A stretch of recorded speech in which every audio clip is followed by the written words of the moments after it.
John revealed to me a deeper purpose of the harem beyond providing heirs for the emperor.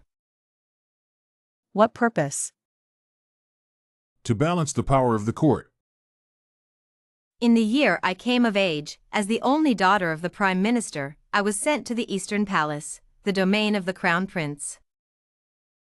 Although I had never met Lucas, I heard from my father that the crown prince was ruthless, even more so than the emperor of his time. Talented yet arrogant and proud, he was not someone easy to deal with. Thus, I felt a sense of apprehension. Fortunately, I was not alone in the Eastern Palace. There was also the legitimate crown princess, Emily. Father, don't worry. At least Emily will share the burden. As a concubine, there was no wedding ceremony for me, and I quietly moved into the Eastern Palace. Half a month passed without seeing any trace of the crown prince. Even the crown princess stayed within her quarters. The only downside of the Eastern Palace was the poor food. So, I conspired with my maid Molly to start cooking for ourselves. Our first attempt was unsuccessful. Just as we got the fire going, the crown prince, Lucas, caught us. When Lucas arrived, I was busy stoking the fire under the pot. A gust of air blew into the flames, almost choking me. When I looked up, I met Lucas's dark, intense eyes. What are you doing? Cooking. Lucas's gaze swept over the pots and pans, the fruits and vegetables I had set aside, and the pile of firewood at my feet. Is the imperial kitchen not treating you well? I instinctively nodded, then quickly shook my head. Lucas frowned. What exactly is going on? I thought to myself, my father was right, this crown prince indeed had a peculiar temper. So, I explained everything in detail.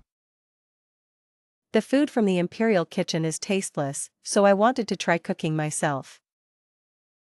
No one spoke for a long time. I cautiously looked up and found Lucas already sitting by the small table. You cook, I'll watch. My heart pounded, thinking this was not a good sign. But seeing Lucas's calm demeanor, I decided to go ahead. You can't avoid everything forever. So, I continued to stoke the fire, but the flames didn't catch, and I ended up with a face full of ash. How clumsy. I glared at him. When I looked back at the stove, the fire suddenly flared up. Feeling smug, I glanced at Lucas, but he had already looked away. After much effort, I finally served my first dish, scrambled eggs with tomatoes. Though the eggs were burnt. Are you sure the imperial kitchen's food is worse? I wiped my nose and nodded firmly. A hint of amusement flashed in Lucas's eyes as he looked at me. Then I'll try it. Under my expectant gaze, Lucas picked up a piece of the scrambled eggs with his chopsticks and put it in his mouth. How is it? Lucas glanced at me, and 2 seconds later, his face turned ashen. He quickly gulped down a large mouthful of tea, then glared at me, displeased. Sophia! Are you trying to harm me? I stood half a meter away from Lucas, somewhat lacking confidence. It doesn't taste that bad. But he raised his hand and threw the scrambled eggs with tomatoes onto the ground. Before I could stop him, a big yellow dog in the yard rushed over, sniffed around, then walked away with its tail down. See? Even the dog won't eat it. I stomped my foot in frustration. I wanted to say that if the dog wouldn't eat it, I would, but instead, I suddenly barked at Lucas. For a moment, the air was suffocatingly silent. Lucas and I stared at each other. Realizing what I had done, my face burned all the way to my ears. 2 seconds later, Lucas chuckled softly, a hint of mischief in his eyes. Do you want to eat that badly? That was my first dish. If you don't appreciate it, fine, but mocking me is really unkind. Lucas coughed dryly, then awkwardly looked away. All right, I'll take you to eat something good. Don't hold it against me. I huffed in response. Lucas took me to the main hall of the Eastern Palace. Behind a screen, a beautiful woman I hadn't seen before was sitting at the dining table, her eyes lingering on Lucas. Feeling a bit uneasy, I followed Lucas and sat next to him. The Crown Prince doesn't like others sitting so close to him. Move aside. I froze, turning stiffly to Lucas as if seeking an answer. Sit down. Oh, okay. I sat next to Lucas with peace of mind, not noticing the fleeting displeasure and rejection in Emily's eyes. Perhaps today's dishes didn't suit Lucas's taste, as he hadn't touched his chopsticks for a long time. At home, John never let me eat first, so I sat next to Lucas, watching him eagerly. Why aren't you eating? Lucas scanned the table, then called for someone and instructed. Have the palace kitchen send over another dish of scrambled eggs with tomatoes. Is that for me? Didn't you want to eat? I felt a secret joy, but still stubbornly said. All right, but next time, you can't throw away my dish. Even if you do, wait until I've tasted it. Okay. Emily, sitting across from us, stared at me and Lucas talking, unable to help but speak. Crown Prince, if Sophia likes scrambled eggs with tomatoes, I can instruct the palace kitchen. There's no need to trouble you. It's fine. I threw away her portion earlier, so I'm making it up to her. Emily, seemingly unwilling, clenched her handkerchief. Crown Prince, did you just visit the concubine's quarters? Why? Nothing. Emily lowered her head in panic, biting her lip tightly. Later, the more I thought about it, the more something felt off, so I asked Molly. Why does the Crown Princess seem so afraid of Lucas? Molly quickly covered my mouth.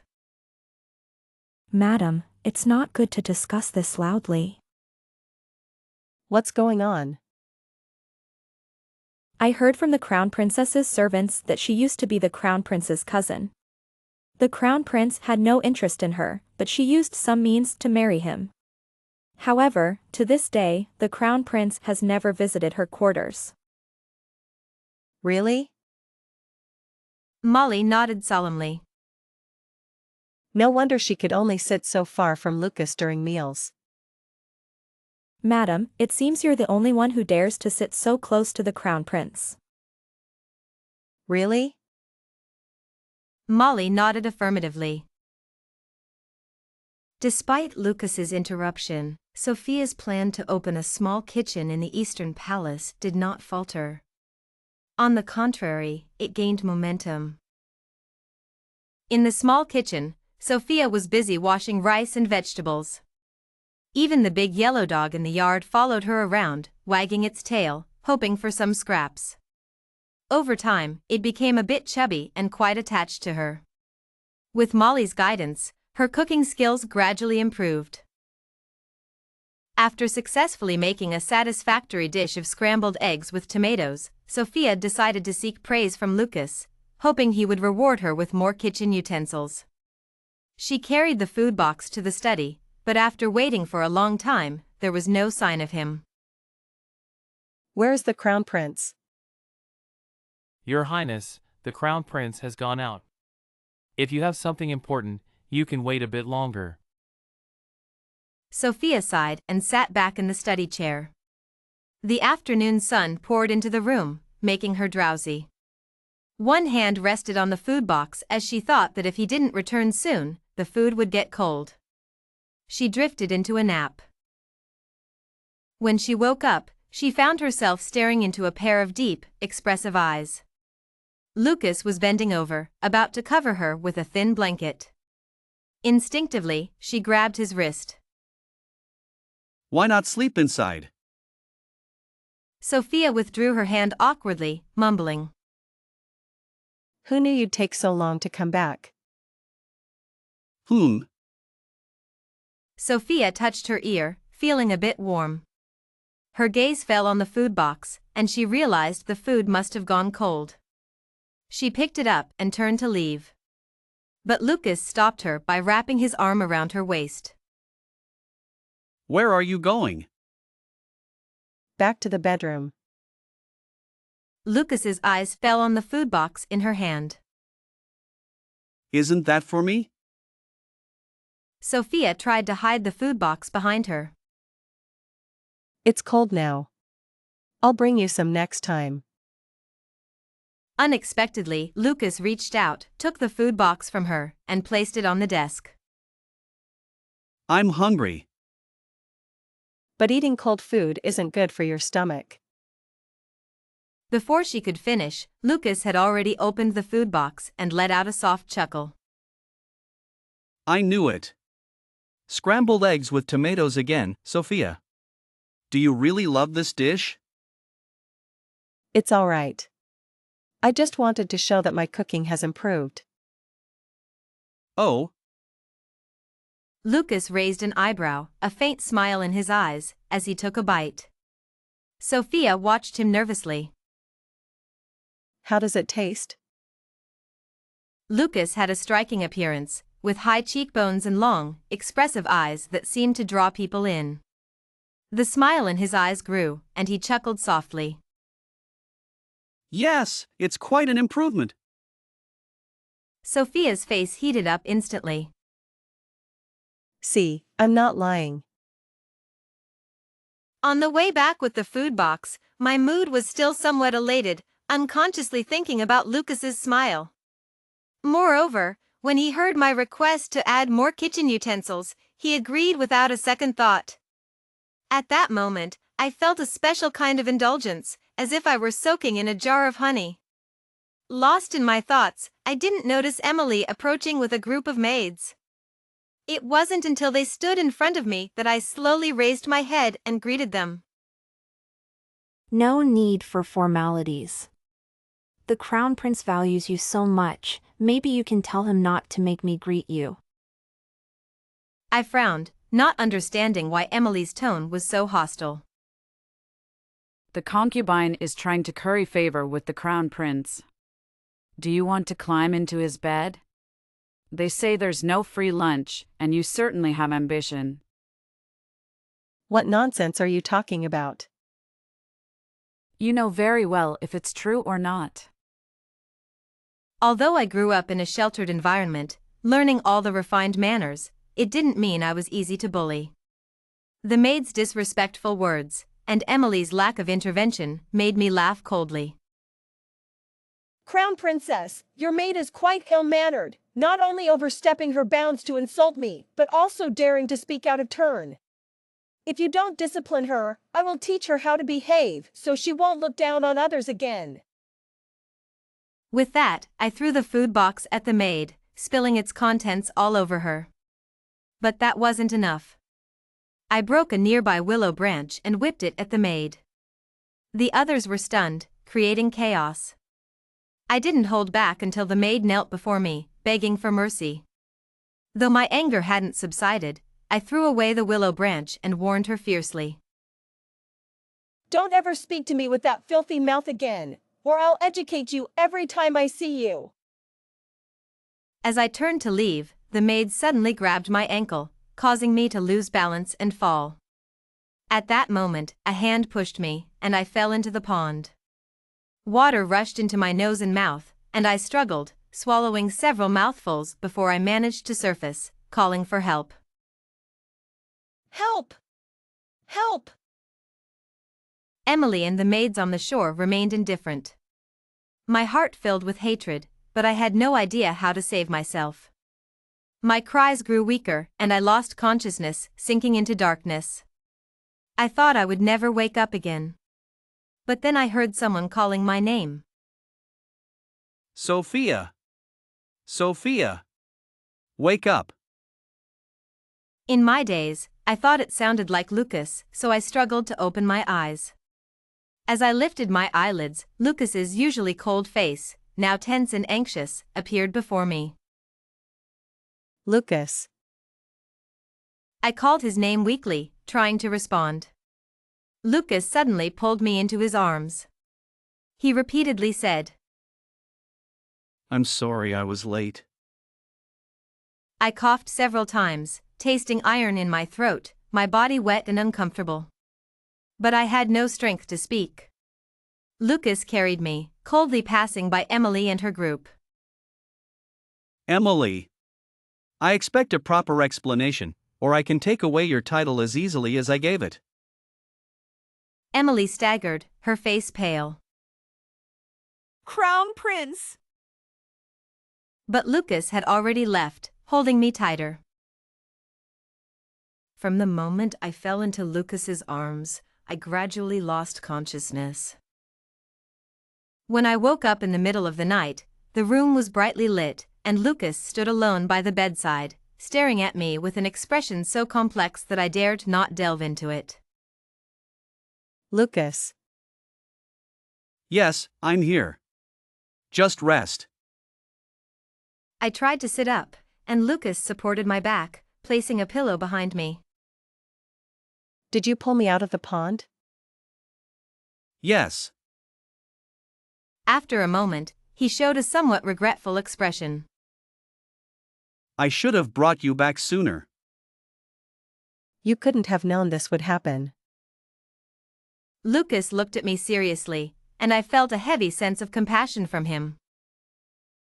Lucas, I feel terrible. My throat feels like it's being scraped. Lucas immediately became tense. Then don't talk. I'll call the doctor. I didn't say anything, curling up under the covers, feeling a delayed sense of grievance. I held on to Lucas's hand. It wasn't my fault today. They said some really nasty things, and I only acted because someone pushed me. Otherwise, I was planning to leave. Lucas's movements stiffened, and he looked at me apologetically. I'm sorry. It's not your fault. Why do you keep apologizing? Lucas fell silent. I curled up further under the covers. Do you think that because the crown princess is your responsibility, you have to apologize for her? Lucas suddenly patted my back through the covers. No, it's because if I hadn't made her the crown princess, you wouldn't have to deal with all this trouble. I fell silent. Soon, I heard Lucas's footsteps as he left my room. For some reason, my heart felt heavy, as if someone was squeezing it. My mind kept circling around Lucas and Emily, wondering why Lucas made Emily the crown princess. Was it because he liked her? If so, why didn't he go to her room? But before I could figure it out, Molly came running in, stumbling over her words. Catherine has issued a decree. She wants to visit the Eastern Palace today and dine with the Crown Prince and Crown Princess in her quarters. My body hadn't fully recovered, and I was slowly drinking my medicine. Upon hearing the news, I paused for a second before slowly sipping the bitter concoction again. Madam, are you all right? I'm fine, really. This has nothing to do with me anyway. After much effort, I finally served my first dish, scrambled eggs with tomatoes. Though the eggs were burnt. Are you sure the Imperial Kitchen's food is worse? I wiped my nose and nodded firmly. A hint of amusement flashed in Lucas's eyes as he looked at me. Then I'll try it. Under my expectant gaze, Lucas picked up a piece of the scrambled eggs with his chopsticks and put it in his mouth. How is it? Lucas glanced at me, and 2 seconds later, his face turned ashen. He quickly gulped down a large mouthful of tea, then glared at me, displeased. Sophia! Are you trying to harm me? With that, I uncovered the lower layer of the food box and brought out a bowl of bright red chicken broth. Emily, I heard that drinking this is good for your skin. Would you like to try it? I saved it especially for you. However, as soon as the bowl got close to Emily, she jumped up in shock, knocking the bowl out of my hands. Fortunately, I was prepared and quickly poured the entire bowl of chicken broth over the maid who had been rude to me earlier. Oh dear, it seems Emily's good fortune has been passed on to this maid. The maid, drenched in the broth, didn't dare say anything, but Emily's face was filled with displeasure. Sophia, what exactly are you trying to do? Sister, there's no need to be so wary. I just wanted to offer you some food as a gesture of goodwill since we're under the same roof. Emily clenched her handkerchief, gritting her teeth.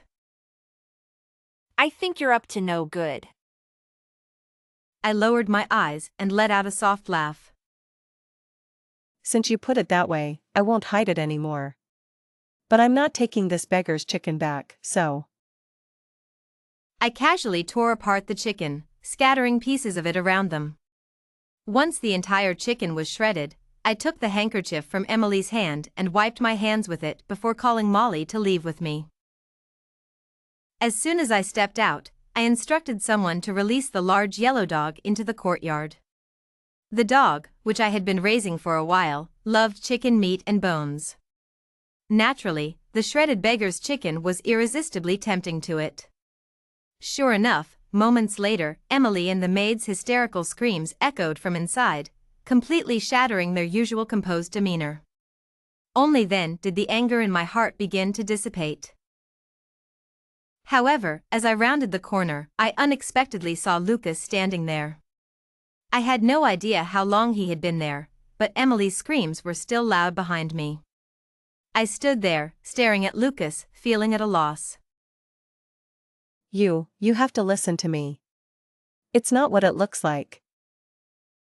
I instinctively wanted to explain, not wanting Lucas to misunderstand me, but he strode forward, took my hand, and led me to the study. Lucas's strides were so large that I struggled to keep up. Lucas, slow down. He glanced back at me and then slowed his pace. Once we reached the study, he closed the door behind us and pressed me against it, his eyes filled with intense emotion, as if he wanted to devour me whole. Sophia, there's no need to dirty your hands. What? I was taken aback by his words. Lucas didn't give me a chance to react. The next moment, he leaned in, and a gentle kiss landed on the corner of my mouth. Emily will be gone soon. The spot where he kissed me felt like it was on fire, igniting my heart. I didn't fully grasp what he was saying, just stared at his lips, thin and inviting. Lucas, kiss me again. My voice was soft, my eyes fixed on him. Lucas's eyes darkened. He wrapped his arm around my waist, pulling me closer, and gave me a deep kiss. I didn't know how long we kissed, but I was breathless, still nestled in his arms, my face flushed. Lucas gently patted my back, helping me to calm my breathing. He suddenly leaned in. Today is your 38th day in the Eastern Palace. Have your cooking skills improved? Why bring that up? Lucas smirked. I kind of miss the taste of scrambled eggs with tomatoes. I'm not giving you any, just to keep you longing for it. Lucas lifted my chin. That big yellow dog has been fed well enough by you. When will you share some food with me? Weren't you the one who said I was trying to poison you? Lucas's expression turned awkward. At that time, it really didn't taste good. I immediately turned my head away. If that's the case, then from now on, my little kitchen will only serve Molly and the big yellow dog. You can forget about scrambled eggs with tomatoes. Lucas quickly changed his tune. It's much better now. I still refused to look at him. Lucas then simply pulled me into his arms, kissing me tenderly. Be good. From now on, you can only cook for me. I was rendered speechless by his kisses. However, before we could come to any conclusion on the matter, someone knocked on the study door, saying the emperor summoned him. Lucas paused, looking at me. I clutched his sleeve, wanting him to stay, but Lucas still patted my head. Don't worry, I'll be back soon. I had no choice but to wait for him in the study. As I absent-mindedly thought about what Lucas had just said, I idly fiddled with the scattered papers on his desk. Suddenly, my attention was drawn to a piece of white paper at the bottom. On it was a faint ink sketch of a young woman, her eyes shy and her smile radiant. The resemblance to me was striking. I stared blankly at the drawing, unable to recall ever wearing such clothes or meeting Lucas in such a manner.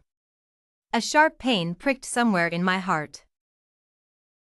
When Lucas returned, I was still lost in thought, clutching the drawing. Sophia. Lucas walked in, not noticing anything amiss until he saw the drawing in my hand. His tone stiffened for a moment. He cleared his throat to cover it up. You found it. Lucas, why did you make me your consort? Is it because I look like the person in this drawing? Who is she? Lucas's brows furrowed tightly. What? Am I a substitute for someone? Why are you so good to me? Do you want me to fall for you and then cruelly discard me? Do you enjoy seeing me as a fool? Lucas reached out to grab my hand, but I pulled away. I thought that over these days, I might have meant something to you, but it turns out. Lucas finally snapped. Sophia, stop talking nonsense! He snatched the drawing from my hand, irritated. Can't you see who this is? No! Meeting my gaze, Lucas's anger suddenly dissipated. He sighed helplessly. Come with me.